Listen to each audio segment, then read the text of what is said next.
Assalamualaikum warahmatullahi wabarakatuh. Salam sejahtera untuk kita semua. Shalom. Shalom. Oke, baik adik-adik. Sebelumnya perkenalkan, saya Angel Fitri. Saya dari STIKES Yogyakarta, semester 7. Tujuan saya datang ke sini untuk memberikan edukasi kesehatan atau pendidikan kesehatan kepada adik-adik mengenai kesehatan reproduksi pada usia remaja. Sebelumnya di sini saya memerlukan waktu kurang lebih 30 menit untuk menyampaikan materinya. Di dalam penyampaian materi ini saya akan memaparkan materi, sekalian saya juga akan memutarkan video. Pada akhir pendidikan kesehatan nanti, saya akan memberikan kesempatan untuk adik-adik untuk bertanya kepada saya. Kemudian saya juga akan memberikan pertanyaan kepada adik-adik. Jadi bisa disimak secara baik-baik ya, Dek.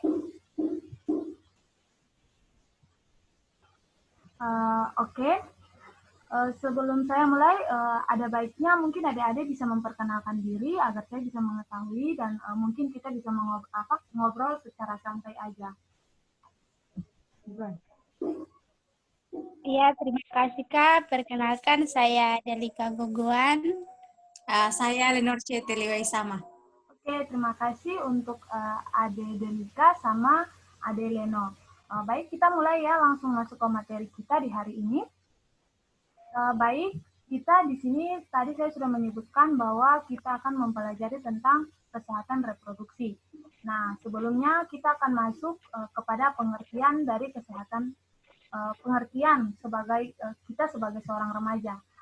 Untuk remaja itu didefinisikan sebagai masa peralihan dari masa kanak-kanak ke masa dewasa. Batasan untuk usia remaja menurut WHO itu mulai dari usia 12 sampai 24 tahun, itu menurut WHO. Sedangkan dari segi program pelayanan atau definisi remaja itu menurut dari BKKBN itu dimulai dari usia 10 sampai 19 tahun. Oke, jadi adik-adik sekarang boleh tahu Ade Delika dan Leno berusia berapa tahun? Kalau saya 20, kalau saya 19 tahun. Oke, berarti masih masuk kalau dalam kategori WHO berarti masih dalam usia remaja. Dan kemudian juga dalam BKKBN juga masih dalam usia remaja. Oke, kita lanjut ya. Ininya jangan dimut begitu aja, nggak apa-apa. Kita lanjut. Jadi kesehatan reproduksi, sebelum kita masuk, tadi kita sudah tahu pengertian tentang remaja. Sekarang kita masuk apa itu kesehatan reproduksi atau biasa kita kenal dengan KESPRO. KESPRO adalah keadaan sejahtera fisik, mental, dan sosial yang utuh dalam segala hal yang berkaitan dengan fungsi, peran, sistem reproduksi. Nah, itu menurut dari WHO. Kalau yang lain, kesehatan reproduksi adalah keadaan fisik, mental, dan sosial yang utuh, bukan hanya bebas dari penyakit atau kesehatan dalam segala aspek yang berhubungan dengan sistem reproduksi. Selanjutnya, kalau kita sudah tahu tentang pengertian dan pengertian dari remaja dan kesehatan reproduksi, selanjutnya kita masuk pada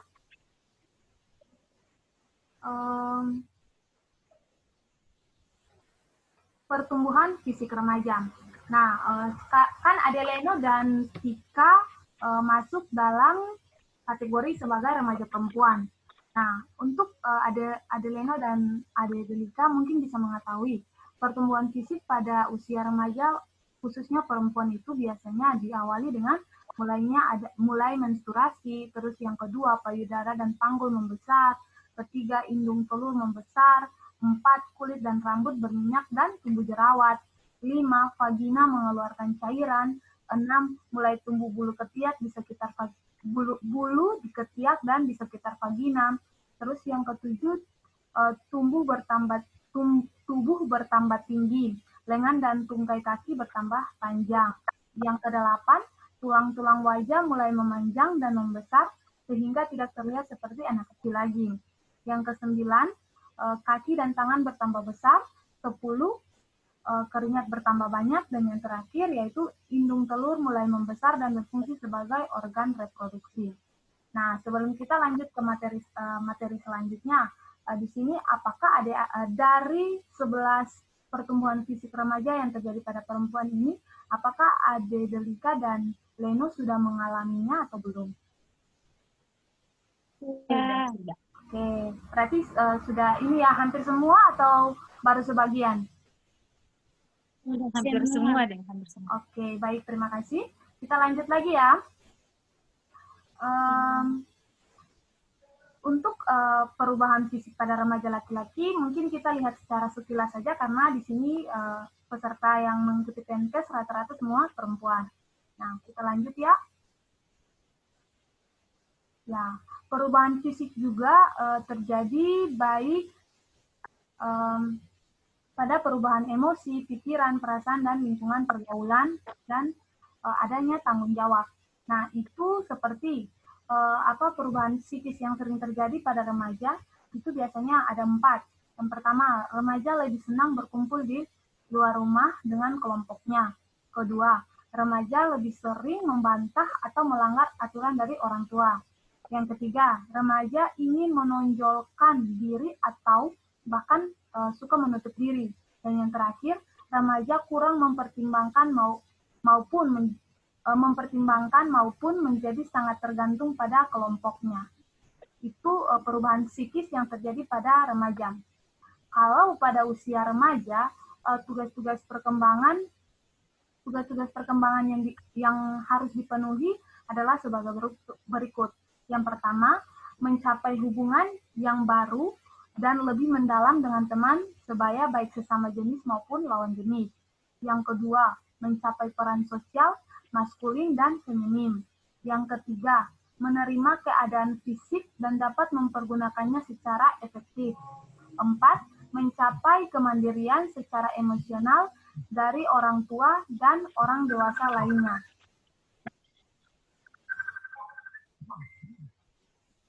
Selanjutnya, kita yang kelima, mencapai kepastian untuk mandiri secara ekonomi. Yang keenam, memilih bekerja dan mempersiapkan diri untuk bekerja. Yang ketujuh, mempersiapkan diri,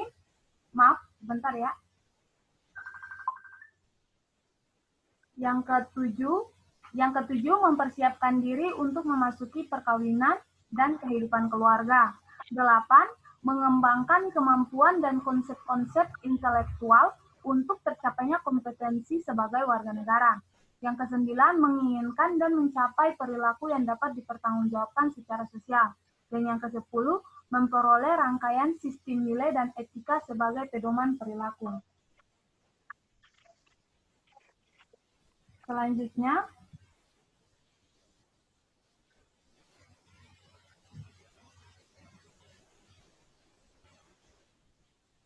kita masuk pada cara, ini adalah poin yang paling penting dalam pendidikan kesehatan kita di saat ini, yaitu tips untuk merawat kesehatan organ reproduksi untuk perempuan.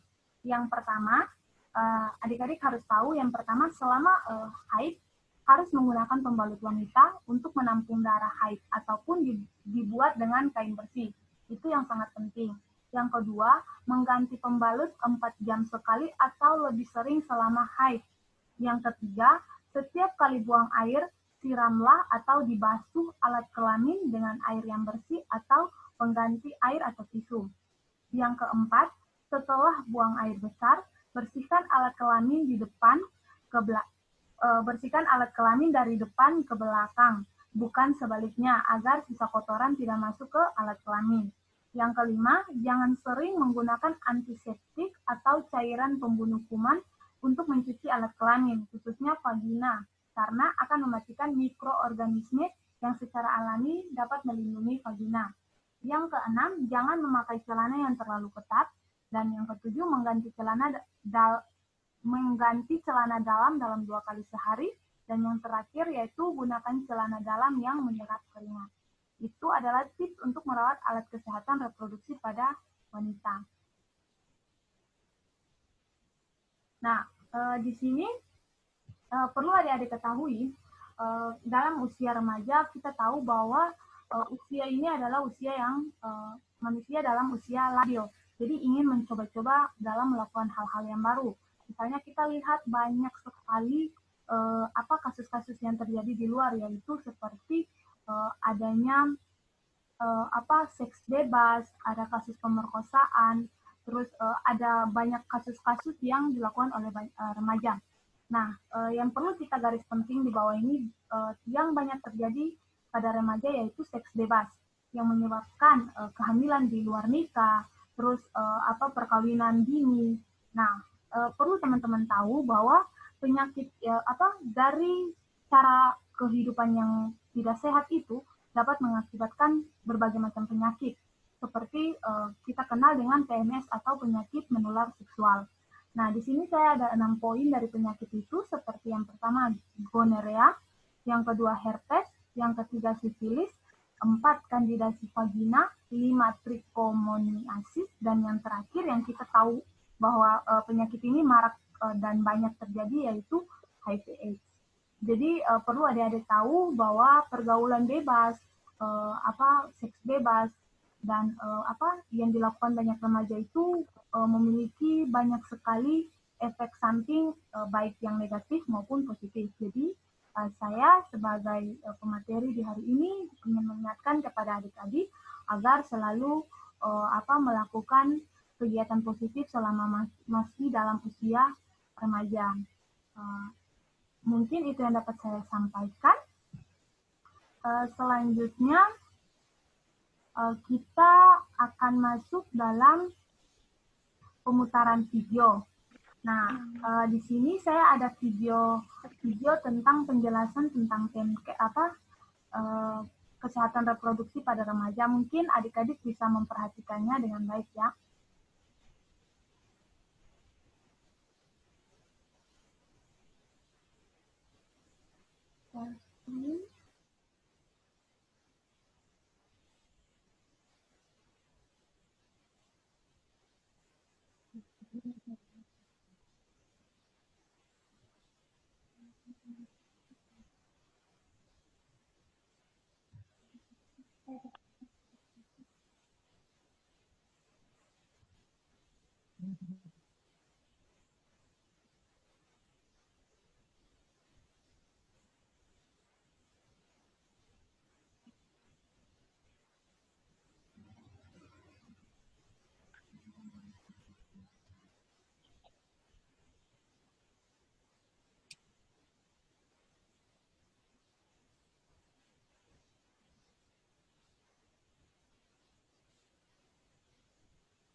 Kesehatan reproduksi remaja.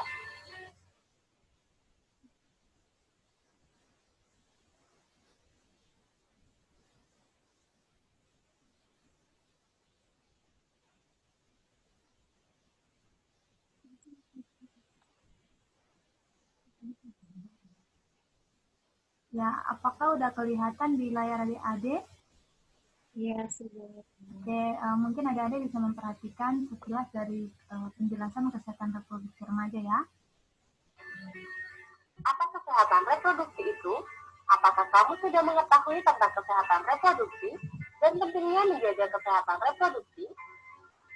Kesehatan secara fisik, mental, dan kesejahteraan sosial secara utuh pada semua hal yang berhubungan dengan sistem dan fungsi serta proses reproduksi dan bukan hanya kondisi yang bebas dari penyakit dan kecacatan. BKKBN 2012. Kenapa remaja perlu tahu tentang kesehatan reproduksi? Masa remaja adalah masa peralihan atau perpindahan dari kanak-kanak menuju dewasa. Pada masa remaja, terjadi perubahan fisik maupun biologis, sehingga remaja penting untuk tahu dan mengenal sistem reproduksi beserta perubahannya. Menurut WHO, remaja adalah penduduk dalam rentang usia 10-19 tahun. Menurut Peraturan Menteri Kesehatan Republik Indonesia Nomor 25 Tahun 2014, remaja adalah penduduk dalam rentang usia 10-18 tahun. Dan menurut Badan Kependudukan dan Keluarga Berencana BKKBN, rentang usia remaja adalah 10-24 tahun dan belum menikah. Ketika remaja mengetahui bagaimana cara untuk bersikap dan berperilaku sehat selama proses pematangan fisik pada dirinya, remaja tumbuh menjadi seorang dewasa yang sehat, yang akan memiliki keturunan yang sehat dan kehidupan yang berkualitas. Bagaimana cara memelihara kesehatan reproduksi? Menjaga kebersihan organ reproduksi pada remaja berbeda dengan pada masa kanak-kanak, karena pada organ reproduksi remaja, anus dan saluran kencing bermuaranya di sekitar alat kelamin. Kenapa harus jaga kebersihan organ reproduksi? Terdapat rambut di sekitar alat reproduksi atau kelamin, peningkatan kelenjar di sekitar alat kelamin, peningkatan produksi keringat di sekitar alat kelamin. Alat kelamin dan daerah sekitarnya menjadi kotor dan lembab, sehingga mudah berkembang biak kuman dan jamur. Cara menjaga kebersihan organ reproduksi: membasuh dengan air bersih dari arah depan ke belakang, dan keringkan menggunakan handuk kering sebelum menggunakan celana dalam. Karena lembab, jamur akan mudah tumbuh dan menyebabkan rasa gatal. Menggunakan celana dalam yang bersih, tidak terlalu ketat dan berbahan menyerap keringat, dan ganti celana dalam minimal 2 kali sehari. Hal-hal penting dalam menjaga kesehatan reproduksi laki-laki: jika berada di toilet umum, sebaiknya menggunakan air yang mengalir, karena kemungkinan air yang berada di tempat penampungan mengandung bakteri dan jamur. Mencukur rambut kemaluan secara berkala untuk menjaga tetap pendek, agar tidak banyak ditumbuhi bakteri. Di samping itu, ada bakteri baik yang tumbuh di rambut sekitar kemaluan. Menggunakan air bersih untuk membilas alat kelamin sesudah buang air. Pria penting untuk melakukan sunat untuk mencegah penumpukan kotoran pada lipatan luar penis. Jaga kelembapan, jauhi kebiasaan yang meningkatkan suhu alat kelamin, seperti memangku laptop di paha dekat alat kelamin. Hal-hal penting dalam menjaga kesehatan reproduksi wanita. Pada saat haid, dinding bagian dalam rahim terlepas, sehingga anak muda terkena infeksi. Oleh karenanya, sangat perlu menjaga kebersihan dengan cara gunakan pembalut bersih dan ganti secara teratur 2-3 kali dalam sehari, atau setiap setelah buang air kecil, atau bila pembalut telah penuh darah, atau saat mandi. Bila pembalut yang digunakan adalah pembalut sekali pakai, maka bersihkan atau bilas terlebih dahulu pembalut dengan menggunakan air, bungkus, kemudian buanglah di tempat sampah. Bila pembalut digunakan berkali-kali, biasanya terbuat dari bahan handuk atau katun. Segeralah cuci bersih begitu selesai digunakan, dan jemur hingga benar-benar kering, kemudian setrika untuk mematikan kuman, dan siap untuk digunakan kembali.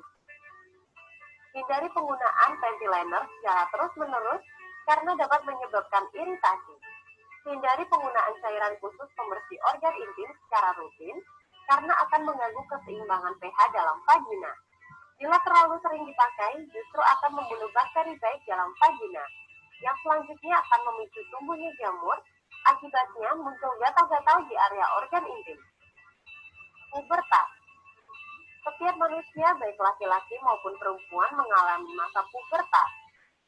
Pubertas merupakan satu tahap dalam perkembangan, di mana seorang individu yang belum dewasa akan mendapatkan ciri-ciri fisik dan sifat yang memungkinkannya untuk mampu bereproduksi. Masa puber anak laki-laki biasanya pada usia 13-14 tahun, dan anak perempuan pada usia 11-12 tahun. Batasan umur ini tidak mutlak, tergantung beberapa faktor, contohnya gizi, dan lingkungan keluarga, dan lain-lain. Ciri primer pubertas laki-laki: tanda remaja pingging bagian dalam rahim yang banyak mengandung pembuluh darah, sehingga haid pada remaja putri ditandai dengan keluarnya darah di lubang vagina. Ciri sekunder pubertas laki-laki maupun perempuan: masa pubertas disertai kulit lebih berminyak, dapat menimbulkan jerawat, dan juga bagaimana cara penularan HIV, hubungan seksual, melalui transfusi darah yang ternyata darah yang ditransfusikan mengandung HIV, penggunaan jarum suntik yang tidak steril di antara pengguna narkoba, atau benda tajam yang tercemar darah yang mengandung HIV, seperti alat cukur, alat tindik, melalui darah ibu ke bayi yang dikandung dalam rahimnya, serta melalui ASI dari ibu yang mengidap HIV kepada bayinya.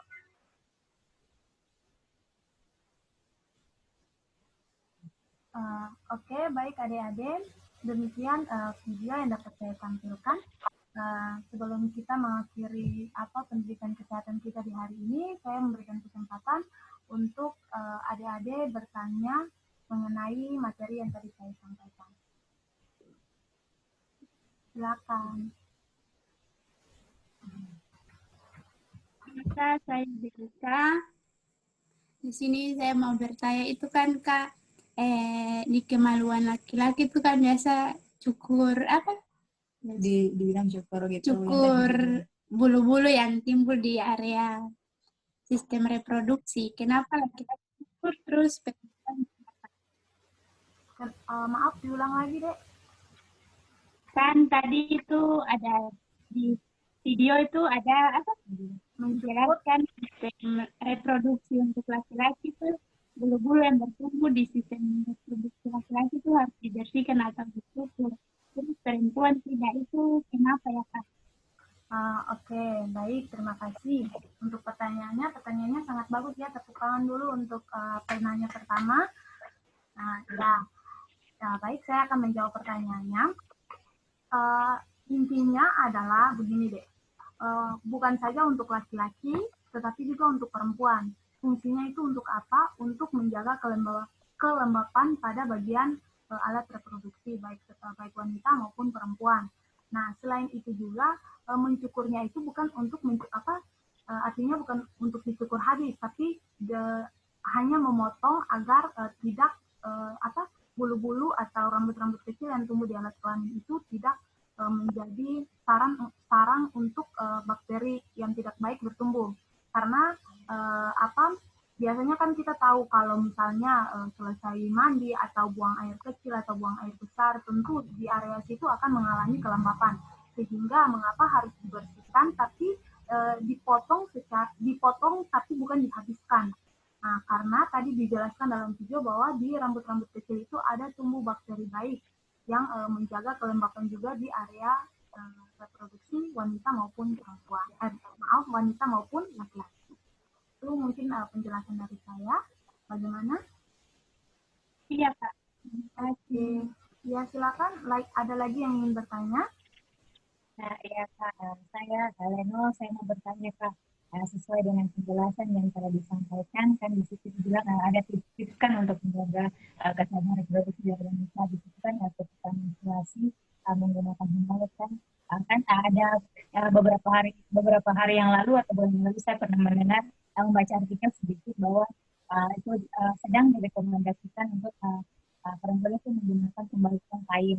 Nah, kan ini kan banyak juga dijual juga pembalut yang seperti biasa yang kita ketahui. Bagaimana pendapat Kakak tentang pembalut kain ini dengan pembalut yang biasa kita gunakan? Maaf, pertanyaannya diulang kembali, soalnya putus-putus. Iya. Pertanyaan saya itu bagaimana kan saya pernah membaca artikel bahwa sedang direkomendasikan untuk wanita itu menggunakan pembalut yang kain. Nah, pendapat saya bagaimana tanggapan Kakak tentang penggunaan pembalut kain ini dengan pembalut yang biasanya kita gunakan? Oke, baik, terima kasih untuk pertanyaannya. Pertanyaannya sangat bagus ya. Kita berikan aplaus juga untuk penanya kedua. Ya, baik, saya akan menjawab. Menurut saya atau pendapat saya, untuk penggunaan pembalut yang kain maupun pembalut yang dibeli di supermarket atau minimarket, sebenarnya penggunaannya itu tidak istilahnya itu tidak diharuskan harus menggunakan pembalut kain atau diharuskan harus menggunakan pembalut yang dibuat di pabrik. Mengapa? Yang pertama, intinya kita harus tetap menjaga alat reproduksi ketika kita juga mengalami haid.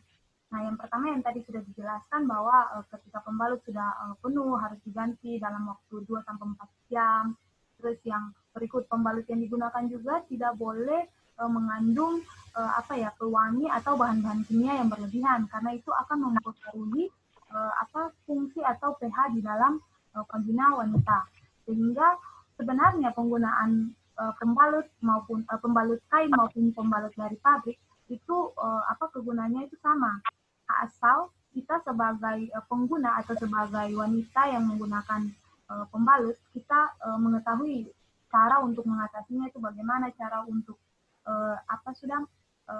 membersihkannya itu bagaimana, sehingga kita bisa mendapat efek positif dari penggunaan pembalut maupun pembalut yang dibuat dari pabrik maupun pembalut kain.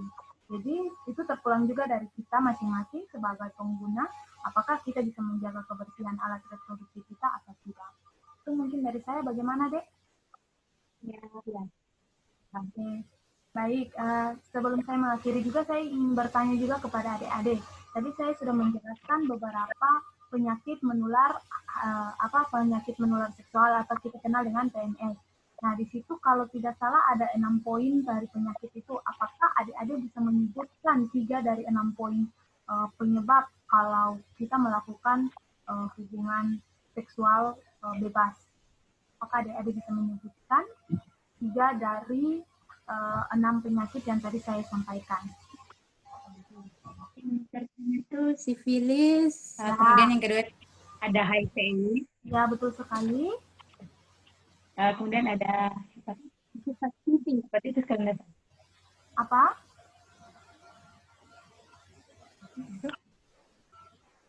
apa? Ya,